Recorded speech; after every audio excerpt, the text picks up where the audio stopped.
So today, like I said, we will be looking at causal arguments,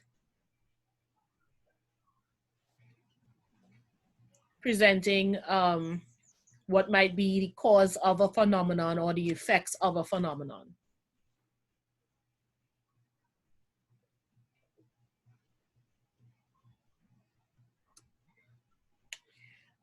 Our objectives for this lesson: basic understanding of what a causal argument is, how you go about outlining a causal argument, and then translating that outline into an essay.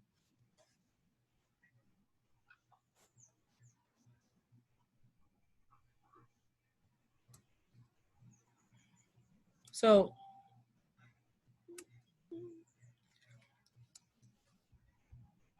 there's a little more complicated than a general cause and effect essay. We start by not really knowing specifically the cause. We are speculating what a possible cause for an event might be. We can outline an unexpected or surprising cause for an event or phenomenon. We could try and predict the consequences, right? So if we're speculating about possible causes for an event, we have a phenomenon, is a change in the trend, we don't know why it's happening, we want to find out why, we investigate and we come up with possible reasons. If we're outlining an unexpected or surprising cause for an event, it's usually, people assume one cause or a specific cause, and we're highlighting, no, it's probably actually this, and it might be something unexpected, unusual, overlooked. And then predict consequences. Obviously, what would be the effects if we did such a thing?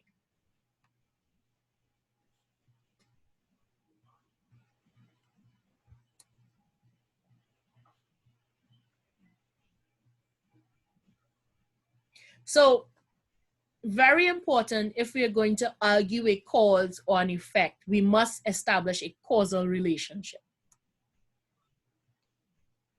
Is it a singular event? It happened once, it's very specific. For example, a shooting or a robbery between two specific people. It's a singular event. It's not a random occurrence. It's not a trend, though for some people in Trinidad, it seems like it's a trend. So we're looking at something very specific and trying to determine what caused that very specific thing. Is it a repeated phenomenon? Is it a new trend that we're seeing? Is it something that has been going on for a relatively short while and we don't know why this shift has occurred? It might be a puzzling trend. It's out of the blue, but all of a sudden here it is. For me, for example, I remember when zessing meant one thing and now it means something else. And it's a puzzling trend because you can't really identify how the shift in the language happened. It just happened. Or outer timing. And according to my niece, outer timing means bullying. And I can't for the life of me figure out how outer timing suddenly means bullying. Those are two completely different things. But in her teenage lexicon, outer timing means you're bullying and harassing men. I'm like, okay. And unfortunately, she could not explain how being out of time, out of sequence, coming at the wrong time is bullying. But, you know, so it was a puzzling trend.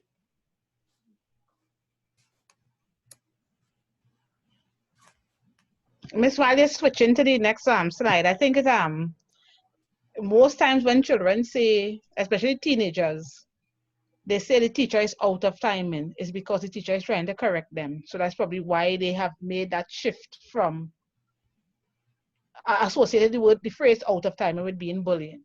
Ah. Because every time teacher comes to say, well, pull up your pants or sit down, do your work, miss, you always out of timing. That's the so they see it as you're trying to bully them or come down on them, that kind of thing now. So they associate the out of timing phrase with bullying. I know So there they was a take logic. advantage. I know there was a logic to it.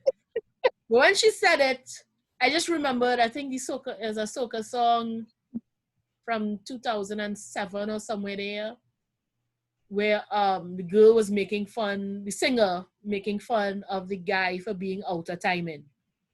He can't wine in time. He don't know when to approach you at the bar. And it's like, well, that's what I know about out of timing, but right. So you see, that's a puzzling trend. It's a sudden shift where you can't see the trajectory at all. It's just a sudden puzzling shift. So if we are looking at whether it's a singular event, which means we could pinpoint the cause. If it is a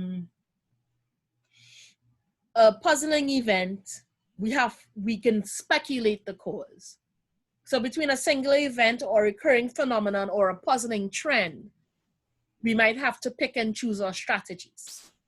One such strategy is explaining what we call the causal mechanism directly. So the causal mechanism is A leads to B, leads to C, leads to D.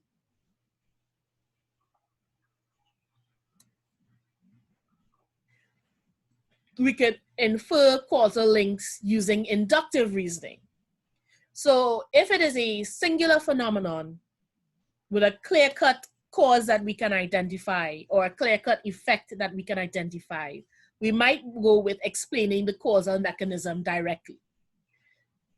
So for example, the flooding in Greenvale. Oh, yes. Right? We can actually go through and identify a causal mechanism directly. Right? It was a specific singular phenomenon. It had specific causes that you can track. As opposed to people assuming that a pyramid scheme is a susu. Could never be. We don't know what was going on in people's heads. We might have to infer what can cause, besides greed, what could cause people to confuse a pyramid scheme with a susu.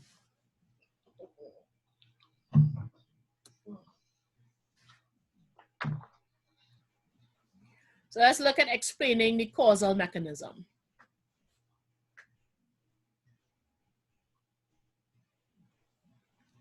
I don't have any boys in the class. It's always fun doing this with boys in the class because it upsets them so much. I don't know why. And they argue. They argue all the time about this. They argue, yes. But let me first state my bias. I don't like Disney. I grew up watching Disney, yes, but when I hit double digits, I got very suspicious of what Disney was trying to teach children. Oh boy. Right? So the argument, the claim or premise that I'm putting forward is that Disney's Little Mermaid reaffirms gender stereotypes, right? And I want to establish a direct causal mechanism to support such a claim, right? So, and I'm using a rather abstract example. So the phenomenon we're looking at here is how we inculcate gender stereotypes in our children without literally telling them girls should do this and boys should do that, or girls should be a certain way and boys should be a certain way. And this is really looking at how we pass on societal aesthetics from one age group to the next. So the first thing that happens is the movie establishes a dichotomy between Ariel and Ursula. Is anyone familiar with structuralism? You ever heard of one of my favorite things to do in lit major is what we call a T chart. So you literally draw a T on your page. We'd put Ariel on one side. We put Ursula on the next side. We list all the characteristics of Ariel. Then we will match all the opposite characteristics of Ursula. So that's what when we talk about a dichotomy. So Ariel looks one way, Ursula looks another way. Ariel acts one way, Ursula acts another way. And so all of these then become associated behaviors, right?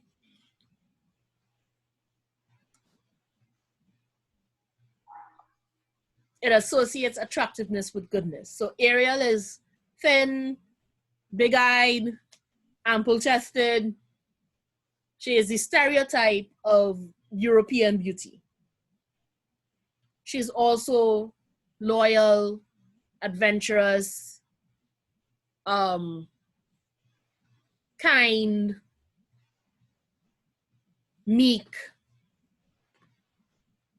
Surprisingly, because I mean, she literally gives up her voice to be with a man, right? So there's a certain level of submissiveness, right? And you associate that kind of attractiveness with goodness. This is what it means to be a good girl, an attractive good girl.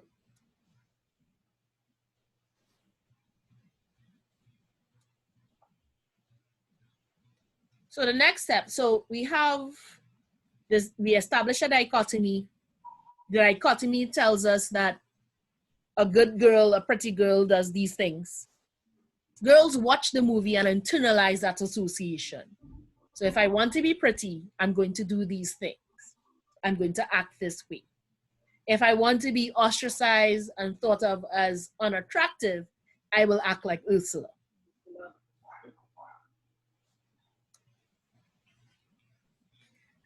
The next step would be girls judging themselves based on the association.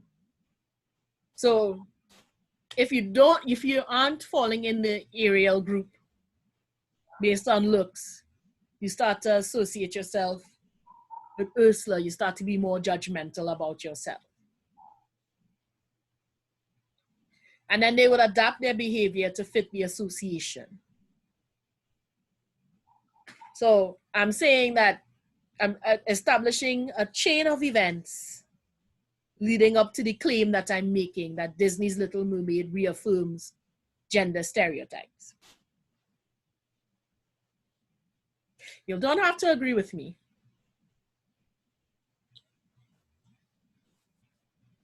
But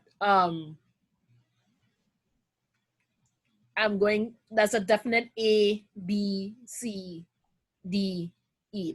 Those are the steps that I am outlining. As opposed to inferring a causal link using inductive reasoning. So inductive reasoning is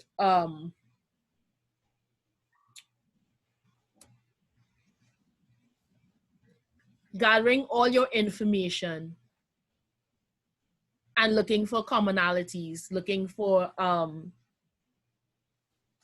clues and trends.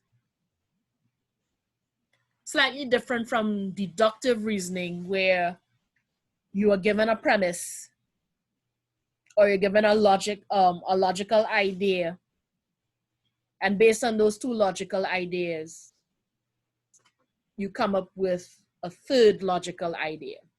So you might be more familiar with deductive reasoning if I can only do the first one is a negative. If all if all squares are rectangles, then a 4-by-4 table is a rectangle. You probably know from math, all squares are rectangles, all rectangles aren't squares, right? That's a principle. So if all squares are rectangles, but all rectangles aren't squares, if I'm presented with a cell phone, I have a principle I can deduce whether this is a square or a rectangle.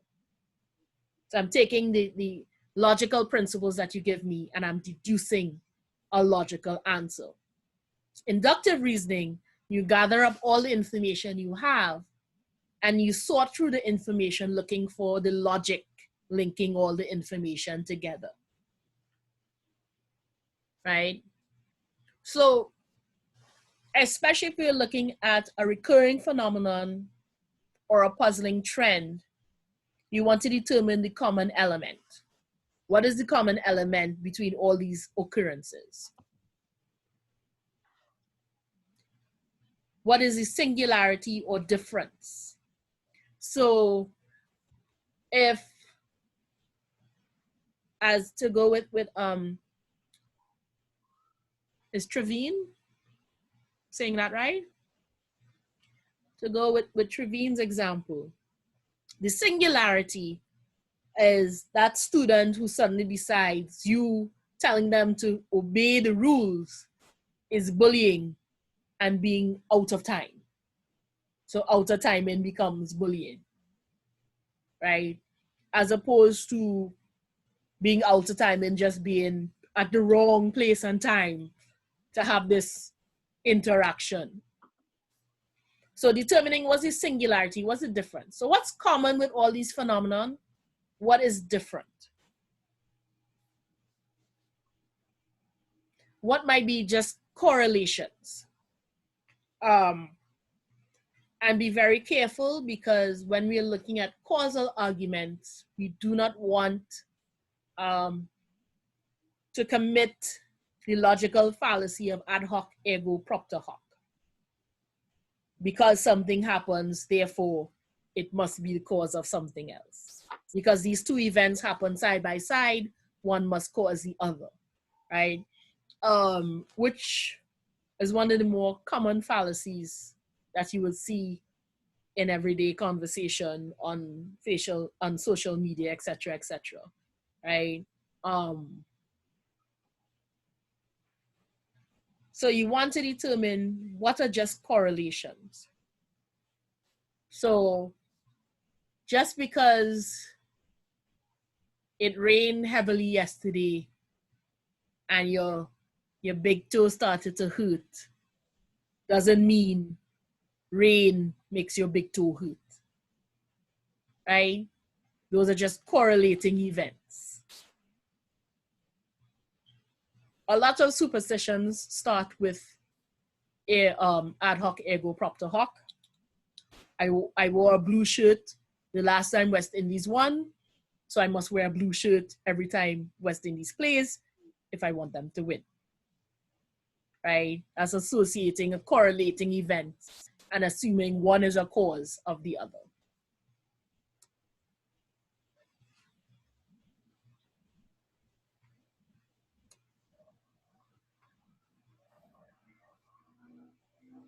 So post hoc, ergo propter hoc, after this, therefore, because of this. We also have hasty generalizations. Again, a lot of stereotypes come from hasty generalizations. A hasty generalization is expanding an idea or a finding from a limited sample and overextending it, right? We know a lot of these stereotypes. You call any stereotype, I guarantee it's a hasty generalization. So the idea that, actually no, that's a stereotype based on something else.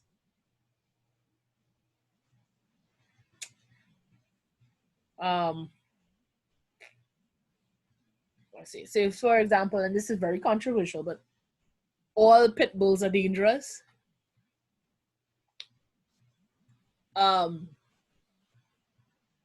Hasty generalization based on pit bull attacks. So you assume the entire breed is dangerous. I'm not saying that's an unqualified hasty generalization. I won't go near a pit bull myself, but it is based on the idea that there were some occurrences, so we will just extend that to everything, right? So these are some inductive fallacies that we can make. If we do not pay attention to correlating events, we can have a post hoc ergo propter hoc. Just because the two things occur one after the other doesn't mean one causes the other. We might be looking at a recurring phenomenon, and we might assume based on some commonalities that all of them are the same, and that might not be true. We might be missing what the singularity or difference is. We're making a hasty generalization.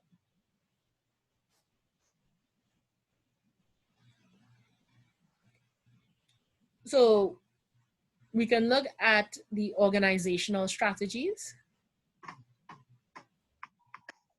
Didn't find all the music. I did not.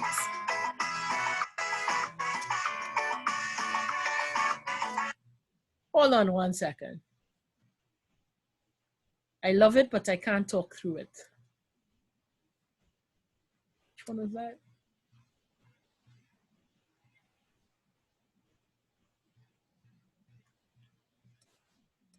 Where was that? Ah.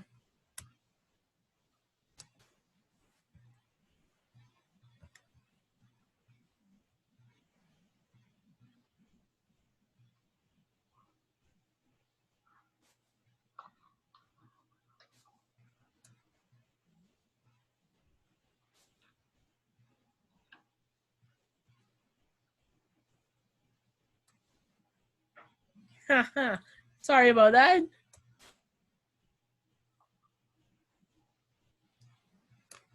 Yeah. I study to music, so I tend to put music on a lot of things.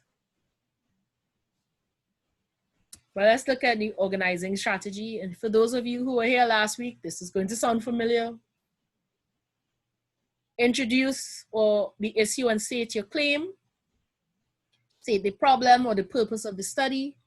State the significance of the topic. Outline the background of the problem. State your claim or your thesis. I should mention, I don't think I mentioned this last time, when I say outline the background to the problem, I don't mean give me the history. I mean, why is the problem a problem? How did the problem come to be a problem? Right? So it's slightly different. For example, the reason we can look at what might be the possible cause of people not wanting to wear their masks. And the background to that problem might be a shift in ideology from communalism to individualism. That is not the same as saying historically Black people feel bullied, so and then tracing the far too many examples of Black people being bullied by authorities, and so this is resistance. So there's a slight difference. When you're outlining the background to the problem, you're looking at why does the problem exist? What could cause the problem to exist? Or what led you to discover that there was a problem?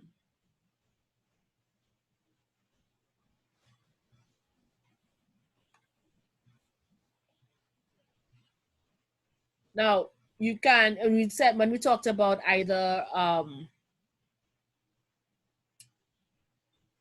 for either inferring the causal chain or outlining the causal mechanism directly, the first strategy for your main essay would be to go through each step paragraph by paragraph. And within each paragraph, you explain one step in the chain and anticipate rebuttals or opposing arguments. You make your rebuttal or you make your concession, right? So if you go back to the earlier idea, I would spend an entire paragraph explaining A and B, because I would yoke A and B together if it's a 5-paragraph essay. Explaining A and B in my causal chain. Little Mermaid reinforces gender stereotypes. So I will spend the entire paragraph explaining A and B and countering any arguments that I assume would arise.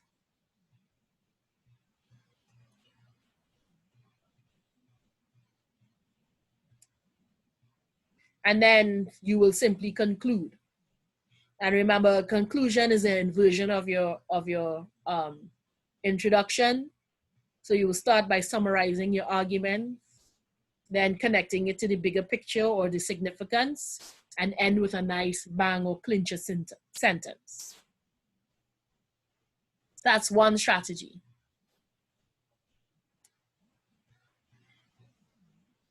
Yeah.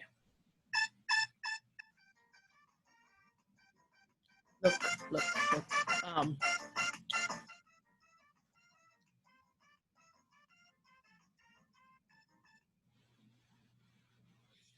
Out of it.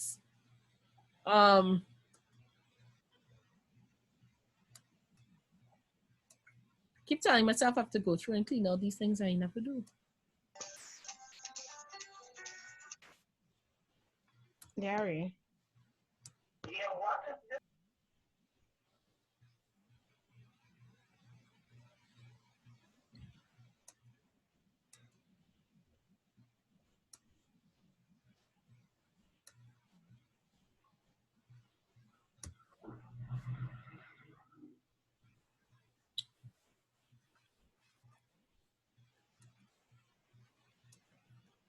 So you would notice for the second strategy, it's pretty much the same with your introduction.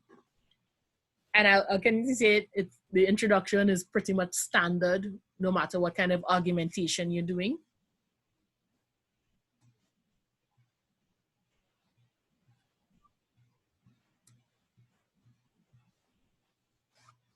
The difference here, strategy 2 would be very useful for recurring phenomenon or puzzling trends. So you will look at how different causes may lead to the phenomenon you're looking at, or look at the different effects of a phenomenon.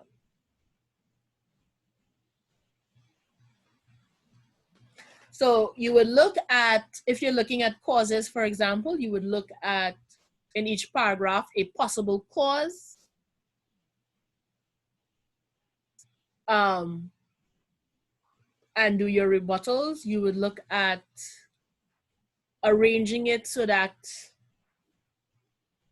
you end with the most significant or most surprising cause. So that should be your last paragraph, right? So you might start with something people may expect and move to something completely unexpected.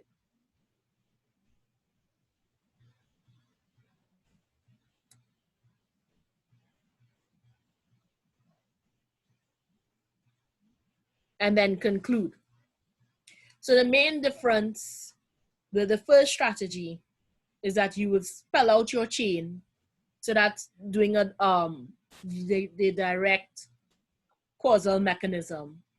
And you spell out your chain from A to B, A to C, explaining each step along the way and how it causes the phenomenon.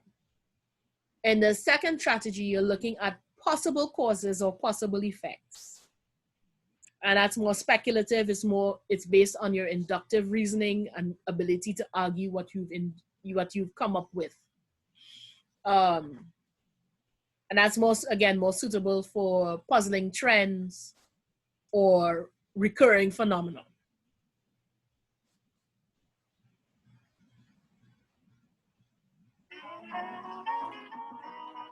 I'm too tired. Leave it.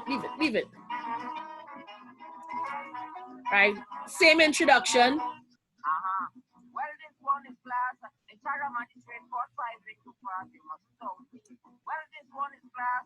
The Chaga magistrate. Here, we're looking at an unusual cause or an unusual effect. So we will start by describing what people assume are the causes or the effects and disproving it. So you might spend, if this is a 5-paragraph essay, you would spend the first 2 body paragraphs talking about assumed causes and why those assumed causes are inadequate, quote unquote, wrong.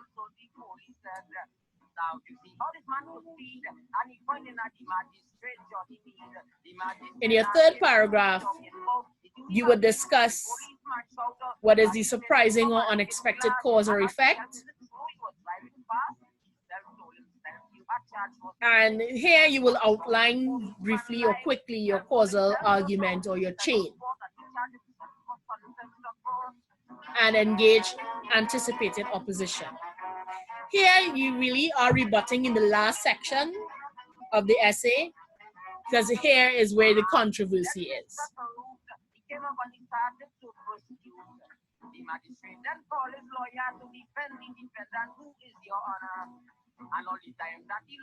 And of course, you will conclude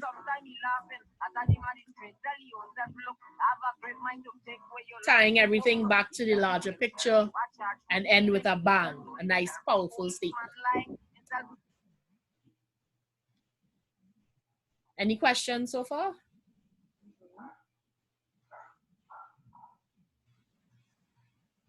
Can you go back to the third part of that last strategy, the third, where you explain the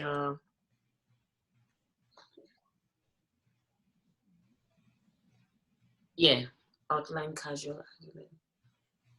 Right. My favorite example for this, I did this and all the students got upset with me, the younger group of people. Cell phones are impeding cognitive abilities. Actually, I said cell phones are eroding cognitive abilities. And they got very upset with me. But some of the questions that we have floating around is, why is our attention span getting so short? Why can't younger people remember things like older people used to be able to remember things at the same age? Students can't tell time by analog clocks anymore. There are a lot of puzzling little trends that are popping up. And an unexpected explanation, though probably not unexpected by now, because that was about 10 years ago. Our dependence on cell phones. And I tell people in my generation, when you wanted to call your friend from secondary school, you went to the phone and you dialed. Didn't have to look it up anyway. I just went to school, I just went to the phone and he called your friend. Now, if you want to call your own house, your family, you have to look in your cell phone because you don't remember the number, because you no longer need to remember the number. People don't add up simple things anymore. They will take out their phone and they add it up on the phone calculator. The most annoying one, people go to shows, and rather than watch the show and sing along and participate and dance, they whip out their phone and they record it. And you go, but you're there. Are you going to watch it later? But, so the cell phone is increasingly taking the place of things we did, or things that exercise our cognitive ability. They didn't like that at all. But in this strategy, I would be explaining that in my final section or last paragraph.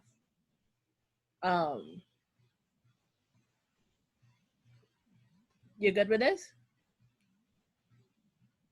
We can move, right?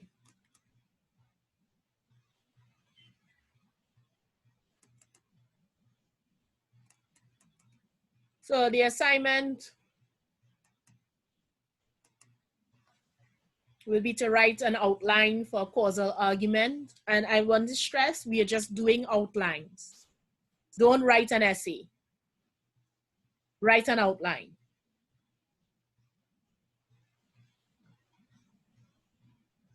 The idea is to get used to planning your writing before you do it so that one, you give yourself a map, and honestly, your outline, anyone should be able to pick up your outline and write the general idea or follow it and be able to produce a similar essay, right? So that if you're like me and you have 6 different papers going at the same time, an outline helps. So you can go back to whichever paper you start to think about and write that without getting lost. Right? So I believe this is set for the 8th.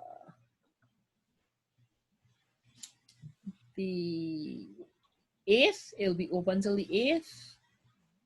That's next week, Wednesday.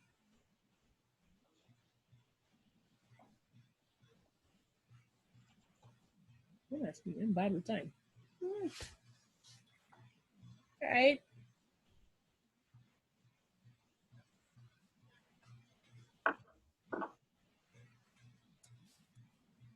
Ha ha ha. Yeah, they need to see that, right? Now, the other thing to show you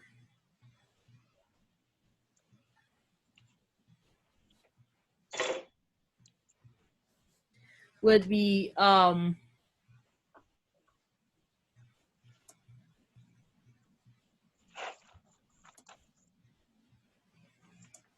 specifically, especially since you have to write outlines, looking at what an outline might look like.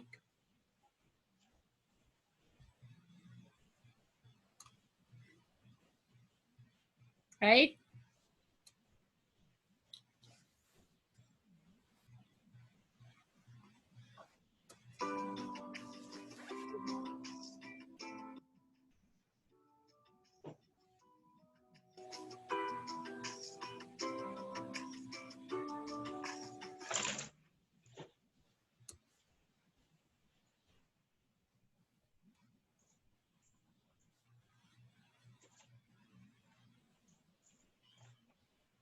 So let's look at outlines based on the organization strategies.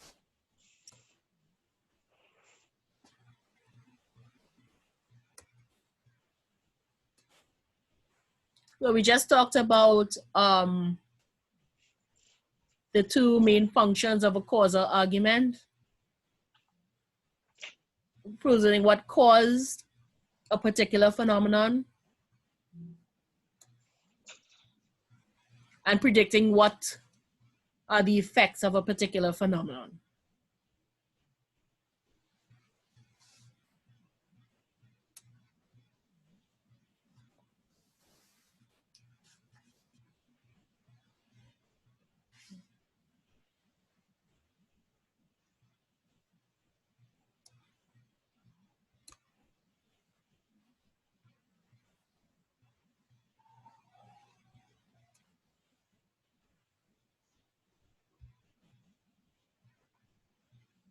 So this is, again, just to reiterate what we were talking about, right? So a singular event, a specific battle, a recurring event like a war or election, something that happens on a regular basis, or something that's prolonged like a war, or a puzzling trend like a sudden shift in the status quo or a new cultural practice. right? So those are the three main types of phenomena we can look at.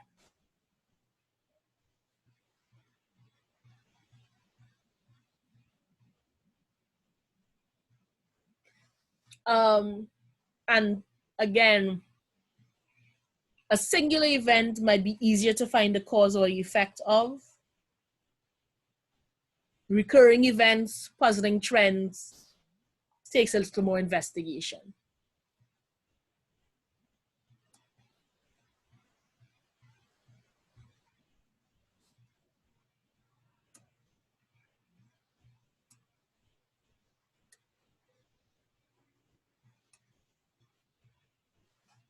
Right, so again, this will be up on Canvas. I just want to run through it now, but it will be up and available before you do your assignments.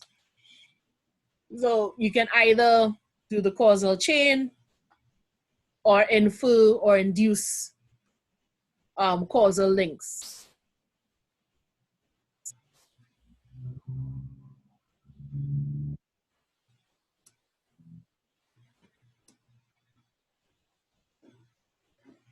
Right, so say for example, we notice a family falling ill, one member at a time. So we might try to find out what is the commonality with these people falling ill, of course, besides them being a family. And then what might be the singular difference or the singular thing that all of them did that might have caused this illness.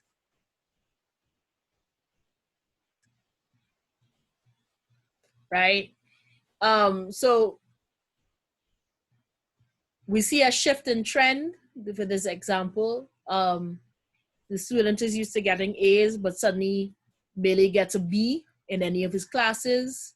So we might be looking for what happened differently this time. What was the singular difference that caused that shift in the phenomenon, right? So we might be looking for commonalities with the family getting sick. It might all be something they ate. With Jimmy, it might be some disruption in his life that caused him to go from A's to B's. And then we want to look at the correlations, right? So if you notice that your bathroom floods every time it rains, might be that the rain is flooding your bathroom, right? What is the relationship between the two? Again, be very careful. You don't want to assume a relationship just because the two things happen side by side, right? So if we look at the last one, for example, it might not be the rain itself. It might be that the rain is backing up another system, which backs up another system, which causes your bathroom to flood. So it might be something. It might be if a burst main might have the same effect as rain in terms of flooding your bathroom. So you want to make sure what the relationship between the two events is before you assume one causes the other.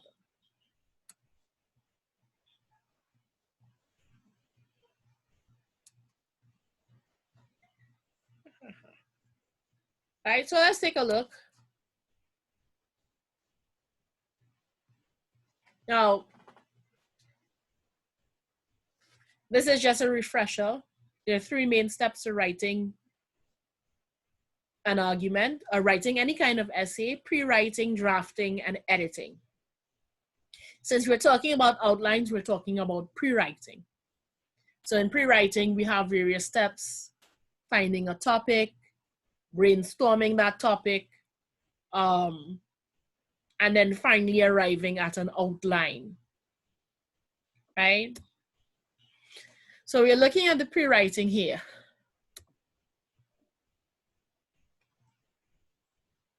So let's say we're looking at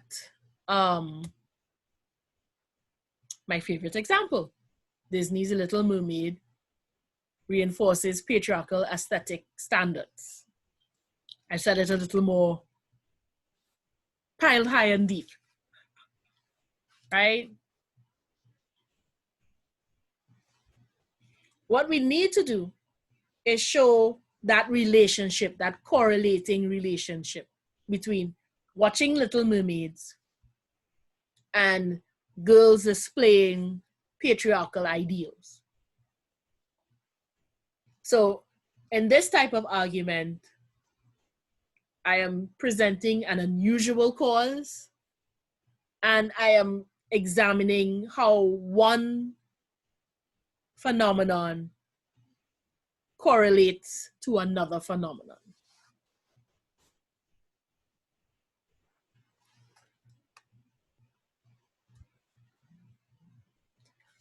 So, is it a one-time event? Is it a recurring event? Is it a puzzling trend, something new and unexpected? What do you all think it is?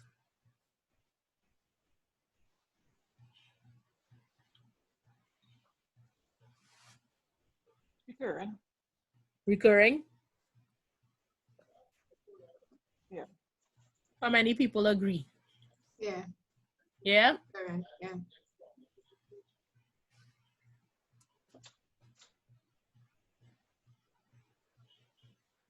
Yeah, I think it's recurring as well.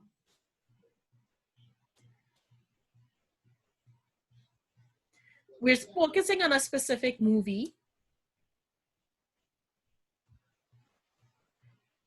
right? It's not a puzzling trend.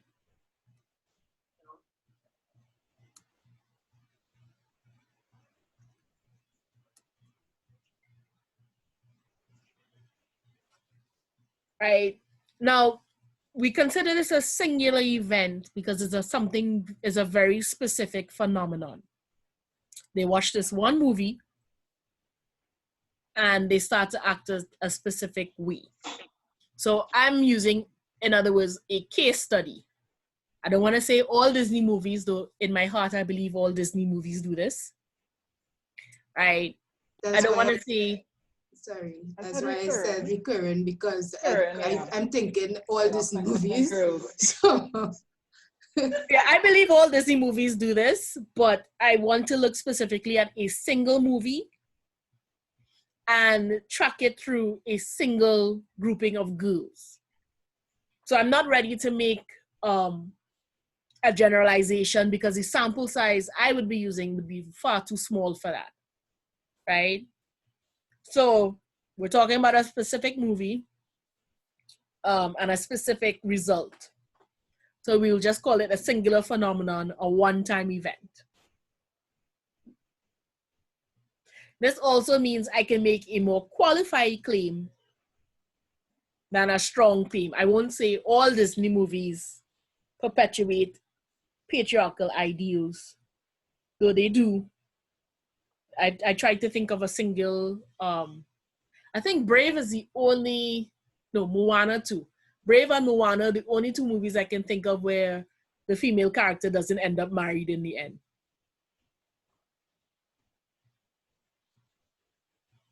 Yeah.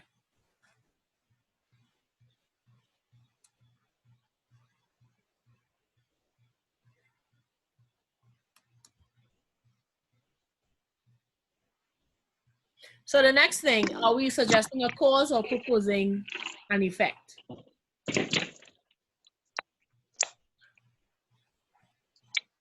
Right? So we say the effect is the patriarchy. So we're looking at Little Mermaid causing that effect. And it helps us determine how we establish that causal chain. So I'm looking at a cause, so I want to start top down from cause to effect, as opposed to working backwards from effect to cause.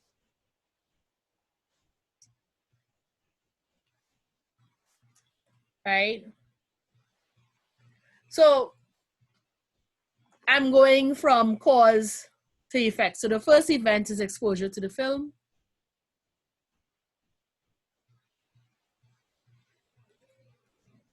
Do not assume that the movie is made to impose, overtly impose, or the actual intention outside of telling a lovely story where little girls get to sing and Disney thinks it's empowering little girls. So we're not going to assume that it's really a hidden patriarchal agenda to keep women oppressed. That would be wrong. We don't know what's in the creators' heads to say that. We cannot make that assumption, no matter how much we think that's true.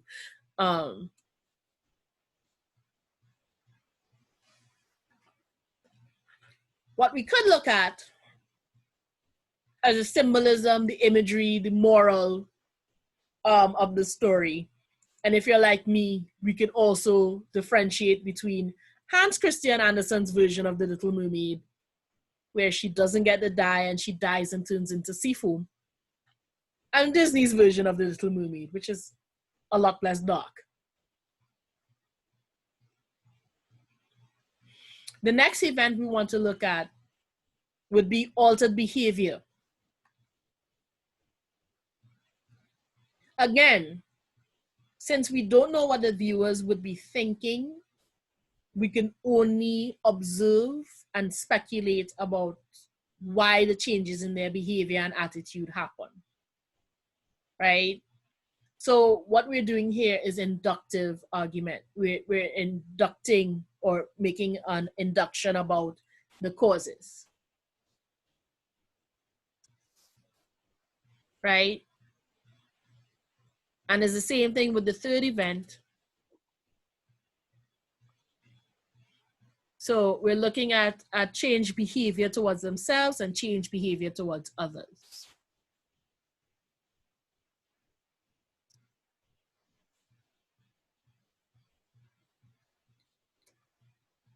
Then we need to ask ourselves, are we making any fallacies? Is this an ergo hoc, propter hoc kind of thing? Ignore that horrible, horrible typo. That's so, ooh, that's so sad. Right? Make sure that it's qualified. Do not make a strong claim. As we said in the first class, a strong claim is one that's all or nothing. There's no wiggle room. There's no possibility of finding an exception. Once you find an exception, your entire argument crumbles. So in an argument like this, which is based on inductive reasoning, if I set out a claim that's too strong, that's not qualified, and you find any exception to that rule, my entire argument collapses, right? It's a waste of writing it, really.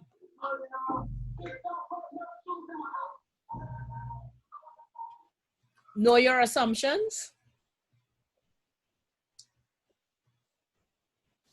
The assumption here for me is that patriarchy is bad, and that popular culture, or I should say it's based on Marxist and cultural studies, culture is used to reinforce the status quo and the power structure, right? So the assumptions I'm making are based on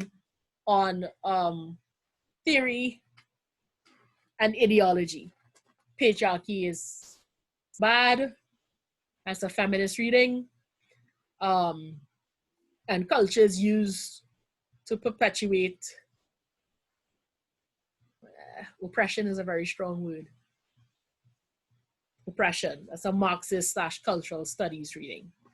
And we'll talk a little bit more about these different theoretical approaches in module 4.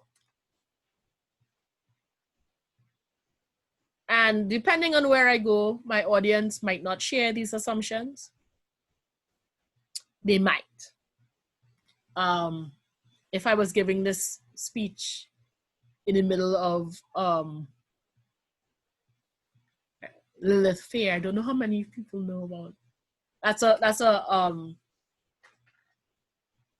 That's a music festival, an all-woman music festival, Lilith Fair. If I was giving the speech there, I think my audience would be with me 100%. If I was giving the speech in a Mason Lodge, maybe not so much, right?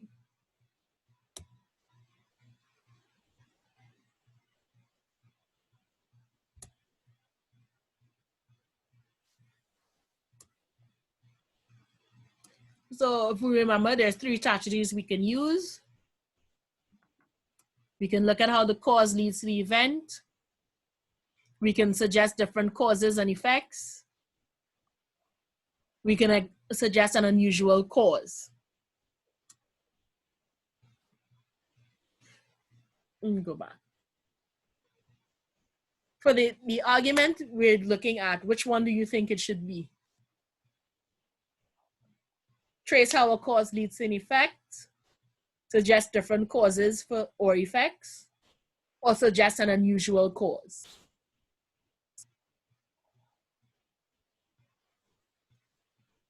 Trace how the cause leads to the effect.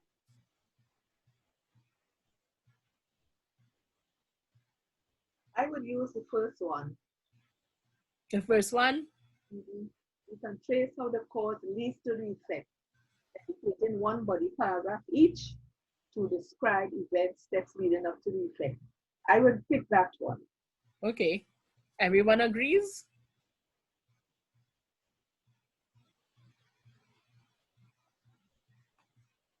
It's all right if they disagree. You know, it's all part of the learning process. I think in trying to get a clear understanding, the first one. So I agree with Miss Annette. The first one? Yeah, tracing how the cause would lead to the effect, you know, and describing it in each body paragraph.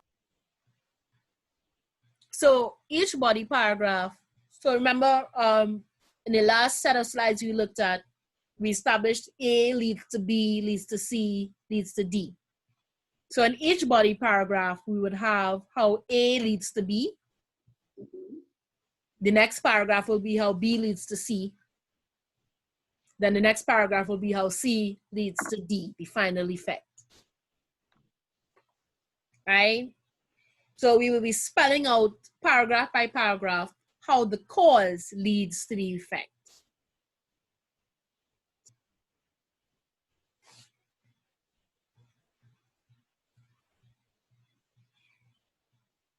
So they're slightly different. The second one, we're looking at how different causes could lead to the effect, right?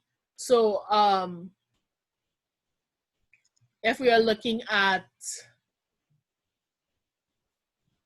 the sudden drop in population of honeybees globally, right? We might say one possible effect, one possible cause is the general heating of the earth.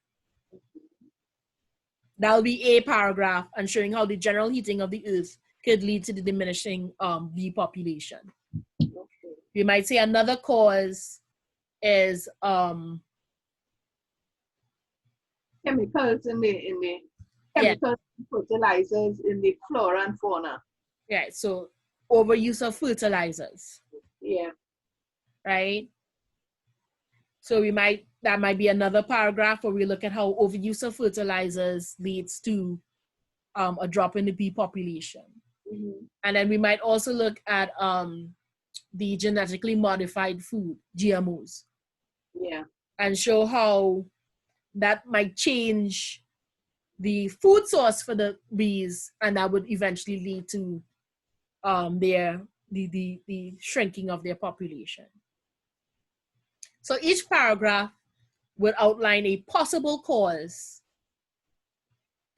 for this specific phenomenon, right?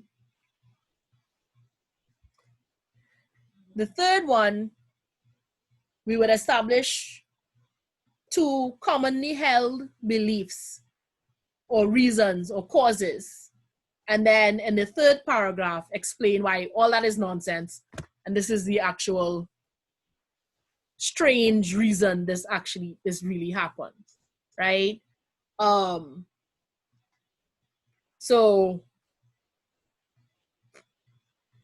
I just ran dry on ideas. I had two good ones. I'm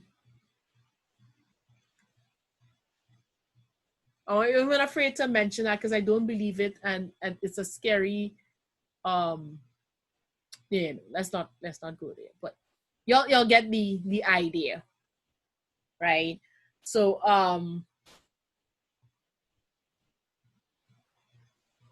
we would look at, well, people think this happens because of this, but no, or it happens because of this, but no, it actually happens because of this, and here is why, right? So I have one vote for the first strategy, step by step outlining how the cause leads to the effect.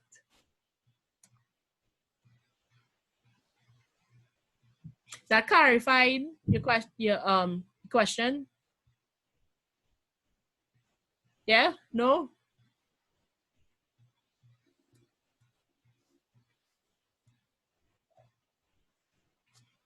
So yes, for the example of how the Little Mermaid perpetuates patriarchal stereotypes, we will go a lot and establish the causal chain, the causal mechanism. So we start with a thesis statement, your body paragraph. So your thesis statement sums up how the cause creates the effect. Each body paragraph will show how the first step leads to the next step, leads to the next step, right? So we're building up. So A leads to B, leads to C. So paragraph A, this step will then lead to paragraph B, this step will lead to paragraph C, this step.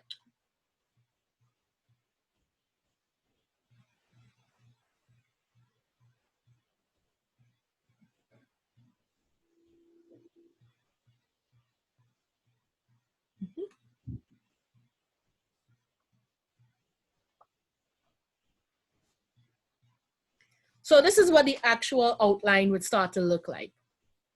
So I have my thesis statement at the top, which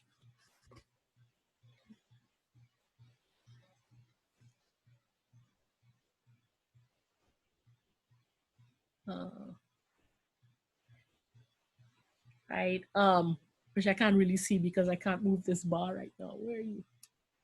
Ah, there you go. Exposure to Disney's The Little Mermaid reinforces patriarchal aesthetic standards of beauty and goodness. So I'm summing up my entire essay in that one sentence. So I'm saying the cause of perpetuated patriarchal aesthetic standards of beauty and goodness is watching The Little Mermaid. Now, this is a qualified claim. I'm not saying every girl that watches The Little Mermaid is going to start, is going to imbibe and then live out patriarchal standards of beauty and goodness. But if you expose a girl to Disney's Little Mermaid, chances are she will imbibe and then exhibit these standards of beauty and goodness.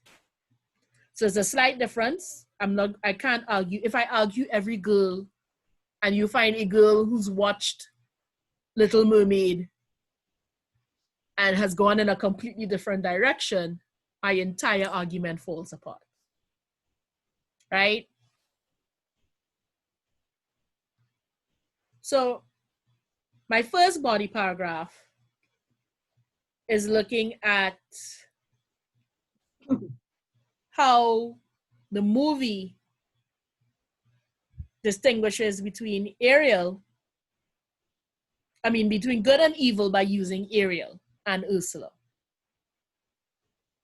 So we start with this visual that good is young, slim, pretty, and fair or pale, right?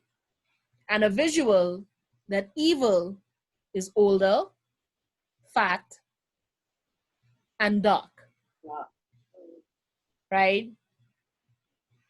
So if you're watching it, they put all the good, right, with Ariel. Ariel becomes the epitome of beauty and goodness. And because this is an American movie, we're going with American aesthetics of what is stereotypically beautiful and good, which is young, thin, pale, right? So applying some Marxism here, thin and young is both consumerist and ageist. Because the young people are the ones who could go out and work and make money and buy stuff, right? Whereas in Western society, increasingly, though there's now there's considerable pushback. But at the time the movie was released, 1989, being over 50 was a mark of invisibility. You suddenly fell out of the world and disappeared. It associates goodness with being rich and noble. And surprise, surprise, feudalism has never gone away. And so the idea of noblesse, being noble, being good, is reinforced there. And then to top it off with a feminist reading, she defines herself through associations with men. So Ariel is a daughter and a potential wife. She's not really herself between those two poles. Then on the flip side, you have Ursula. She's the opposite. And she's aligning unattractiveness, quote unquote, with evil, right? So where Ariel is thin and young, she's fat and old. Ariel is rich and noble, she's poor and outside of the economy. Defines herself through associations with men. Ursula is alone and aloof, unattached. So right off the bat, the two main characters, female characters, are setting up these dichotomies.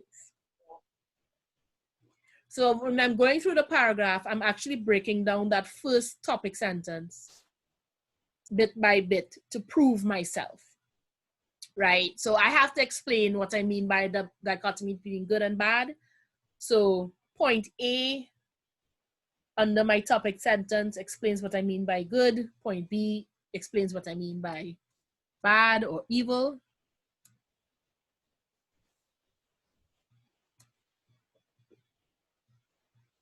And then C, I start to show, well, I'm actually explaining how this is different from the actual story. And what this allows me to do then is to show that the movie is the cause, not the story, but the movie itself. Because in the movie, Ariel she's not human, she's supernatural, she's not bound by human morality. And the morality is the moral of the story is actually kind of different, where Ariel ends up with a husband. In the movie, Ariel ends up seafoam in the original story. So sacrificing herself to be with a man does not work. That's a different moral to share with little girls.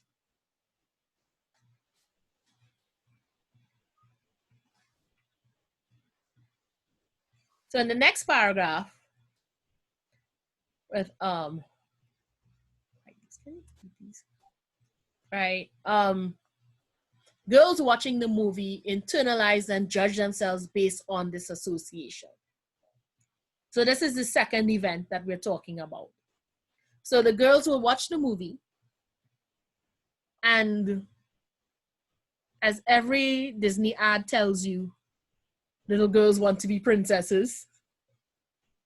So if Ariel is the princess, then you want to align yourself with Ariel. Ursula is the big scary witch, so you do not want to align yourself with Ursula. So they start to associate being fat, old, and unattached as scary.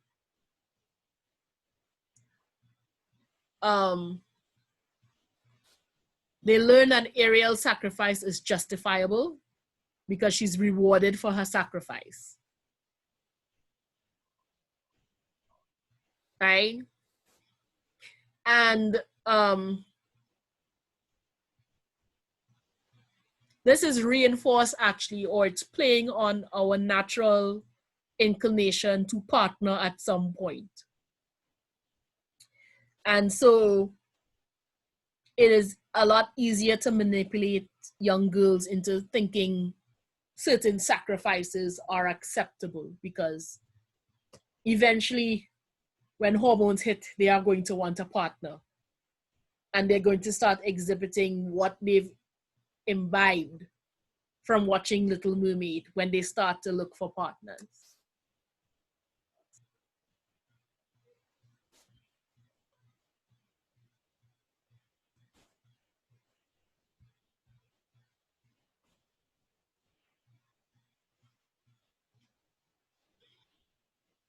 So, oh, I got kind of tired here.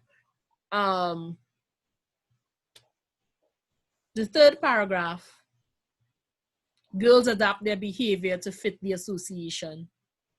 So you might start to see, especially when they hit double digits, they might become more aware of dieting and what they eat. Immediately following exposure, they'll want to dress up like a princess, and if they were like me, tie a blanket to their head and pretend they were Rapunzel. They might even go as far as ostracizing and bullying others who do not fit that stereotype. Young, thin, pretty, right? A similar phenomenon we see all the time, and that is just a sad effect of how we use language, is that a lot of our Black children use Black as their first insult. Yeah. And that's behavior they pick up from adults, but they've been trained to think that it's not enough to call you stupid, you're Black and stupid. In the US context, you might hear the same thing with fat. You're fat and stupid, or you're fat and ugly. So this is one way of looking at where those judgments might be coming from.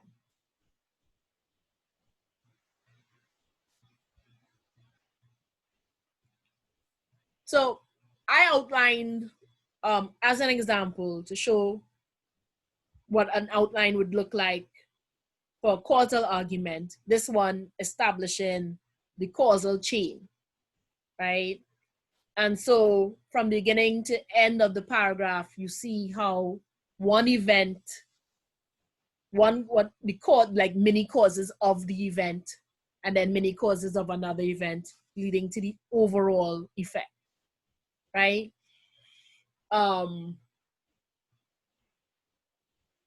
And if I didn't mention this before, and if y'all couldn't guess by now, I'm a bit of a feminist.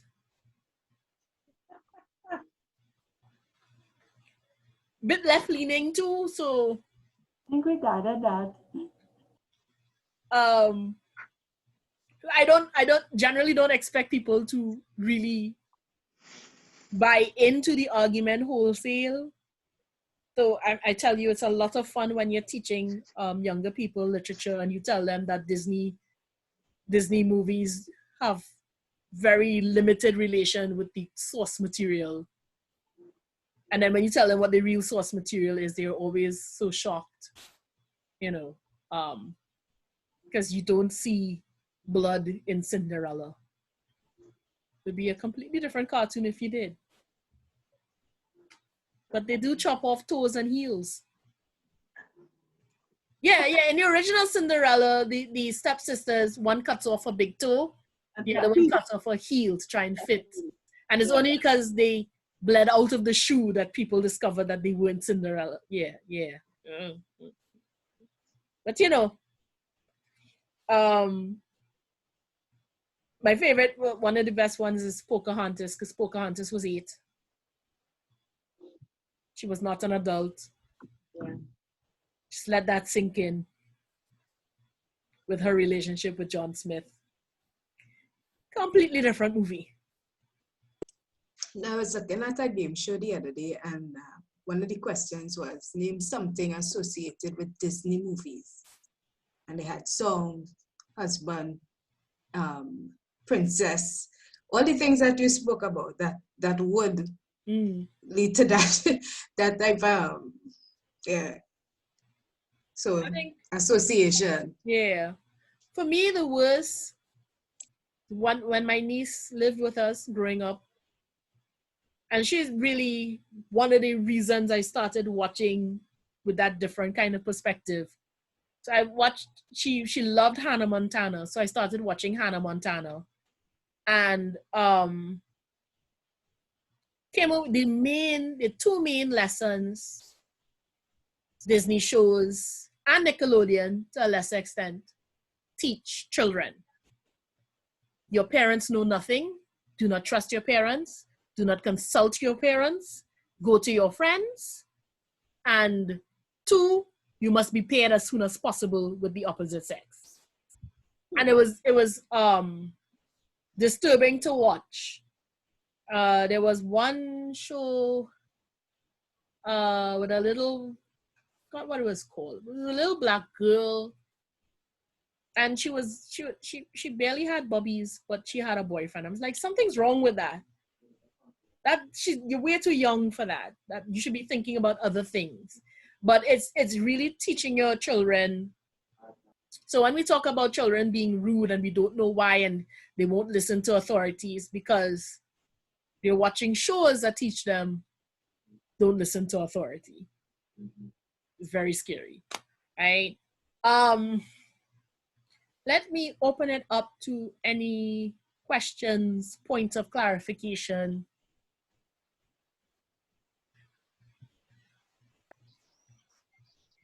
I want to say I like the analogy of the Disney movies because having lived abroad for 30-something years, I have seen the impact of Disney on the entire society. I mean, from mothers and fathers, and don't talk about the children.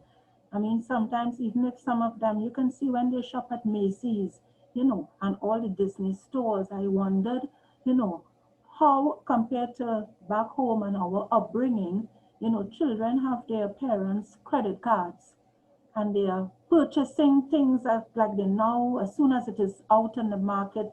And back home, and when they yell and scream for something, because as you rightfully said, who wants to be Ariel and who wants to be Ursula, and they're just going on about, and they're actually using the movie terms.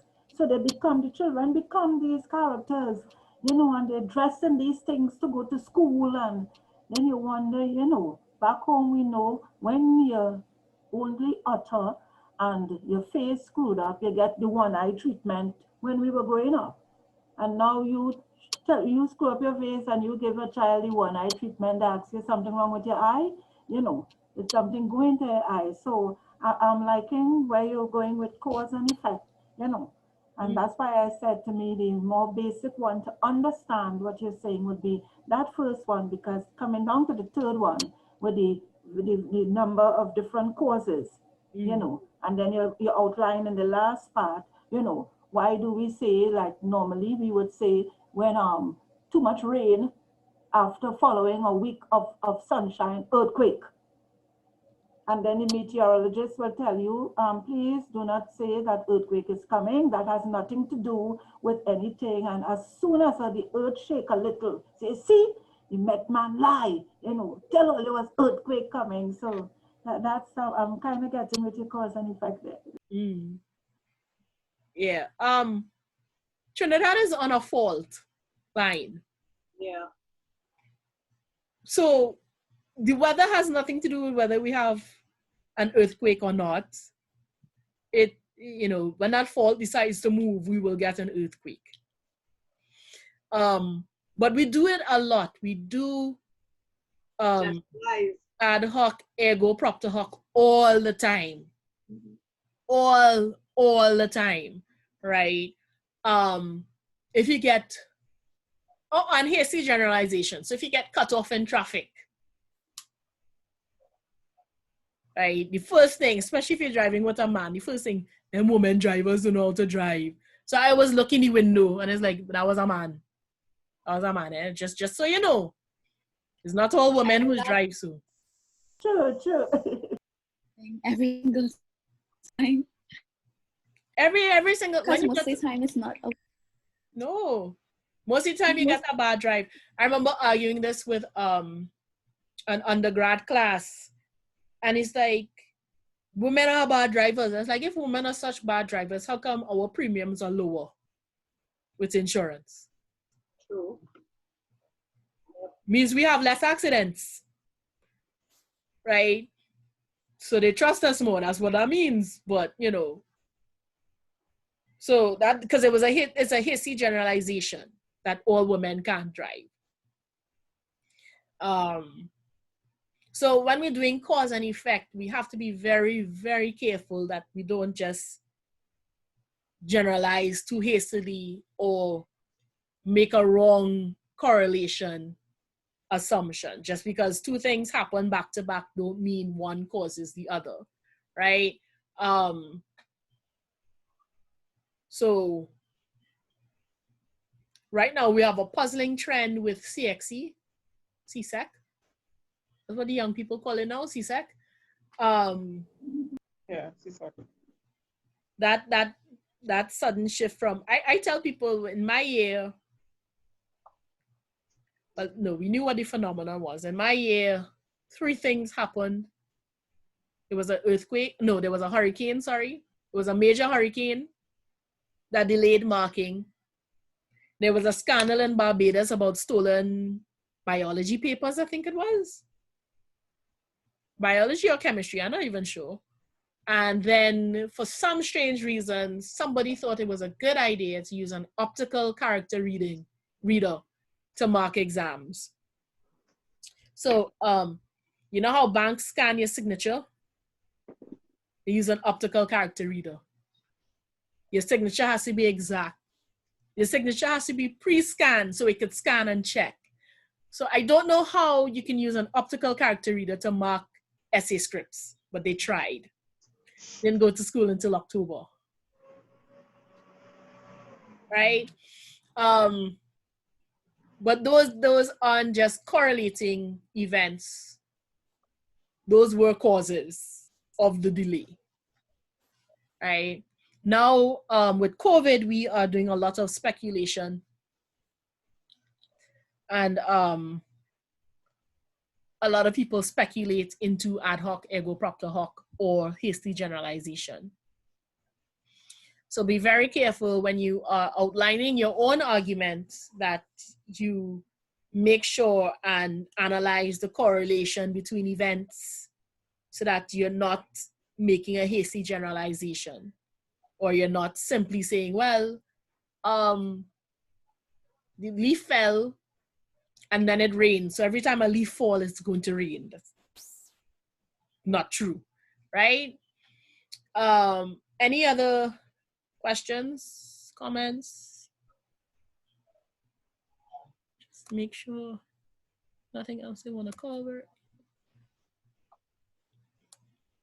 You said that the presentations that you showed us is on Canvas. Yes. Well, I don't really see any presentations on Canvas when I check. So if you could guide me as to where.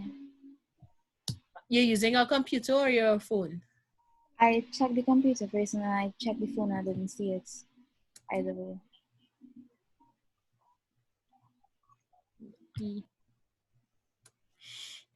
Okay, so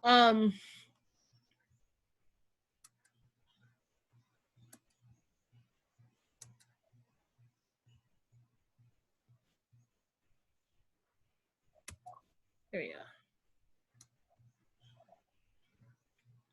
So this is your landing page, right?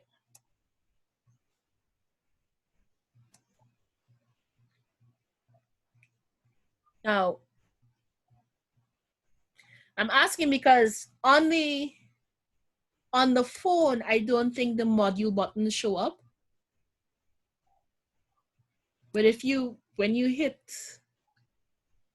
land in academic writing, it should be there. I'm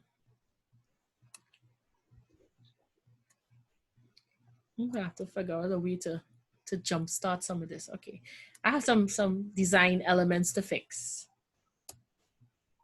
so that you could pick up where you left off as opposed to having to go through everything over and over again. It's just, I don't have time for that. Right, you won't be able to see it like this. It's not set up for you to be able to see the modules. But when you come to Unit 5, you'll see a general description like this. And then you'll see the videos, right? So this is actually the lesson in video form. It's not saying it's missing, right? So then, Dr. Francis, so then normally here, like here, if you want to download and print, you go to the little circle on the end and they will come up at the bottom. And Well, these are videos, so I don't think you can, this is actually off of YouTube. Oh. But I would like to print, so I can go over my notes. I would like to print them on my printer, from my printer. I think that would be your slides, Dr. Francis. Yeah. Yeah. Oh, your slides will be there as well? I have them as videos. I recorded them, talking over them, okay. Narrating. So, Better. So these are, well, the last one. So when you see it like this is directly from YouTube. You can also get it on YouTube itself if you subscribe to subscribe to my channel. There's a channel specifically for there's one for tutorials, which will have all the what do you call that thing? All the actual tutorials that we use in the class, and then one called academic writing, where I have the weekly recordings for our classes and the different types of arguments. And I'm building that one because I haven't done outlines for all the arguments, but I acknowledge doing an outline example for all the arguments would be helpful. So in this last one you're talking about, we can download and print? No, they're videos. All? Yes. Oh boy. Anyway. At the end of the class, because they were all at the end of the class, I'll try and do a master PowerPoint if you want a booklet, but the videos you can pause, you can take your notes, you can write down. That's great.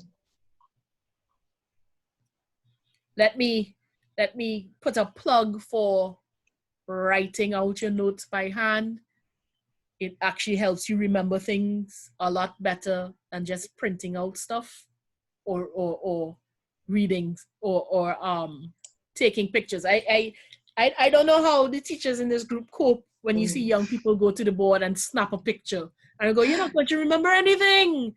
Nothing. I actually like writing over and over just to sink in, writing over notes. You remember things more. It makes you remember more. So part of the reason I have videos and not just slides you can download is that take your notes, write it out. Encourage you to take notes. Right? And maybe somewhere amidst my 5 classes, and I don't know why people think teaching online is a lot harder than teaching in a classroom. Really? I agree.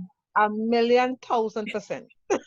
The amount of work that you actually go into preparing for an online class is at least 3 times as much as preparing for an in-class. And it sounds counter intuitive, but oh my God. Because you can keep going, well, I'm not in front of them, and what if they ask this? So I need to find and explain, and you can't teach on the fly. It's enjoyable, but it's a lot more work. I will try, if I can, I will try to do, I usually try and do a booklet at the end. I have never done a booklet for this course. Right? Because I'm still kind of building it in some senses. I'll try and do a booklet by the end of the semester so that you can, for review. Make no promises, but I will try, right? But all the information is up on Canvas, information up on Microsoft Teams. Make sure it's a free app. I think it will be available through Office 365, which is available through Canvas. Or you could just Google it and download it. It's completely free. There's no fees. But there is a growing library of articles related to Carnival and cultural studies on Teams. That you know. I know getting access to quality scholarly articles can be difficult, so this is supposed to help, you know, when you're doing research for my classes and other classes, right? So I will leave you with that. If there are no other questions. Dr. Francis, before you go, the other ladies, guys, I would like to link up with you all. My number is 775-8185. Right? And I have here Bailey. Could you kindly give me your number? Do you want to do a WhatsApp group? Yes. Yeah. So we can link up. We have a WhatsApp group already established. Dr. Francis, can we just add the other people in? Yeah. Yes. Share your number so you can add it to the WhatsApp group. Yes. Right. Yeah. And to reiterate, the WhatsApp group is for speed of communication. Yeah. If something comes up or if there's a burning question in the middle of the night, you might not get the answer in the middle of the night, but at least you got the burning question out somewhere. Yes. Oh, if you all could put it in the chat, I'll take it and I'll add you all to the group. I don't know how to do that, so that's why I'm giving you the number. All right, so your number is 775-8185, you said? Yes, dear. Annette Thompson. And who's this, Bailey? Yes. Yeah, what is your number? 794-9648. 9648. And Neverson? 773-236-0480. 773 236-0480. 2360480. Oh, that's an overseas Yeah. number. The one before that, Oh, okay. 'cause, that's a Chicago number. Okay, so WhatsApp will do me fine. Mhm. And Hendrickson? I think once Trevine gets your number, she will add you to the group, and then you'll see all the numbers come up. And at least for the So first, be a regular WhatsApp. yeah. All right. Okay. Make sure, and if you're lazy like me, I don't have names saved right now. So at least once identify yourself by name when you're in the WhatsApp group, so that Yes. Name in the And thing. I have The Reggie's. name. The only Rachel, I don't have your number there. 773 773 23 6 0. So it's 773 2360